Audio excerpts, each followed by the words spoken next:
നിയമലംഘകരായ സൗദിയിലെ ഇന്ത്യക്കാർക്ക് പൊതുമാപ്പിന്റെ സേവനങ്ങൾ ലഭ്യമാക്കുന്നതിനുള്ള നടപടികൾ തുടങ്ങി. രാവിലെ മുതൽ പാസ്പോർട്ട് വിഭാഗത്തിന്റെ പ്രത്യേക കേന്ദ്രങ്ങളിൽ നിന്നാണ് ഇത്തരക്കാർക്ക് നാട്ടിലേക്ക് മടങ്ങാനുള്ള എക്സിറ്റ് വിസ നൽകി തുടങ്ങിയത്. കൂടുതൽ വിവരങ്ങളുമായി ജിദ്ദയിൽ നിന്ന് റബി മുഹമ്മദ് ചേരുന്നു. റബി, എങ്ങനെ പുരോഗമിക്കുന്നു നടപടിക്രമങ്ങൾ? ഇവർക്ക് എപ്പോൾ നാട്ടിലേക്ക് മടങ്ങിയെത്താൻ സാധിക്കും? തീർച്ചയായും സൗദി അറേബ്യ പ്രഖ്യാപിച്ച പൊതുമാപ്പിന്റെ നടപടിക്രമങ്ങൾ ആരംഭിച്ചിരിക്കുന്നു. രാവിലെ മുതൽ തന്നെ സൗദി പാസ്പോർട്ട് വിഭാഗത്തിന്റെ കേന്ദ്രങ്ങളിൽ നിന്നും നാട്ടിലേക്ക് മടങ്ങാനുള്ള എക്സിറ്റുകൾ നൽകി തുടങ്ങിയിട്ടുണ്ട്. ആദ്യ ദിവസമായതിനാൽ ചെറിയ പ്രശ്നങ്ങൾ രാവിലെ മുതലുണ്ടായിരുന്നു. എന്നാൽ വളരെ സ്മൂത്തായി കാര്യങ്ങൾ നടന്നുപോയിക്കൊണ്ടിരിക്കുകയാണ്. അതോടൊപ്പം തന്നെ ജിദ്ദയിലെ ഇന്ത്യൻ കോൺസുലേറ്റിലും റിയാദിലെ ഇന്ത്യൻ എംബസിയിലും നിരവധി ആളുകളാണ് ഇപ്പോൾ രാവിലെ മുതൽ തന്നെ എത്തിക്കൊണ്ടിരിക്കുന്നത്. രാവിലെ 7 മണിയോടുകൂടി തന്നെ റിയാദ് എംബസിയിൽ 200-ലധികം ആളുകളുണ്ടായിരുന്നു. ജിദ്ദ കോൺസുലേറ്റിലും ഇതിനകം തന്നെ 200ഓളം ടോക്കനുകൾ നൽകി കഴിഞ്ഞു. 150ഓളം ആളുകൾക്ക് ഇപ്പോൾ നമ്മൾ കാണുന്ന ഞാനിപ്പോൾ ജിദ്ദ കോൺസുലേറ്റിലാണ്.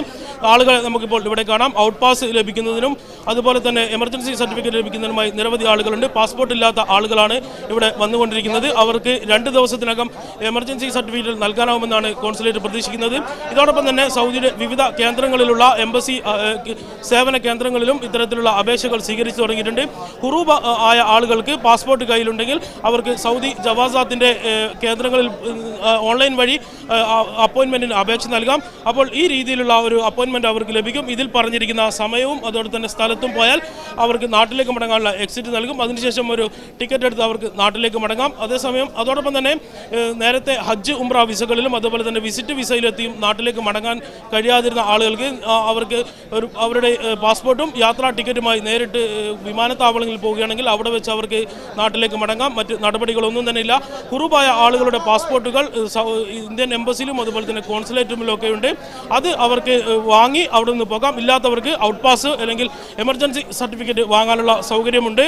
ആ സംവിധാനത്തിലേക്ക് അവർക്ക് വാങ്ങി നാട്ടിലേക്ക് മടങ്ങാനുള്ള കേന്ദ്രങ്ങളുണ്ട്. അതോടൊപ്പം തന്നെ വിവിധ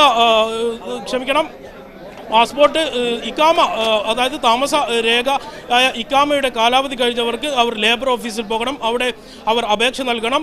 ഞങ്ങൾക്ക് നാട്ടിലേക്ക് മടങ്ങണം, അതിന് അനുമതി നൽകണം എന്നുള്ളൊരു അപേക്ഷ നൽകണം. അവിടെ കോൺസുലേറ്റിൻ്റെയും അതുപോലെ തന്നെ ഉദ്യോഗസ്ഥരുണ്ടാകും. അവരും ഇവരെ സഹായിക്കാനുണ്ടാകും. അവിടെ നിന്നും നാട്ടിലേക്ക് മടങ്ങാനുള്ള അനുമതി ലഭിച്ചാൽ അത് നേരെ അതുമായിട്ട്. നിയമലംഘകരായി സൗദിയിലെ ഇന്ത്യക്കാർക്ക് പൊതുമാപ്പിന്റെ സേവനങ്ങൾ ലഭ്യമാക്കുന്നതിനുള്ള നടപടികൾ തുടങ്ങി. വിവരങ്ങൾ നൽകുകയായിരുന്നു റബി മുഹമ്മദ് ജിദ്ദയിൽ നിന്ന്.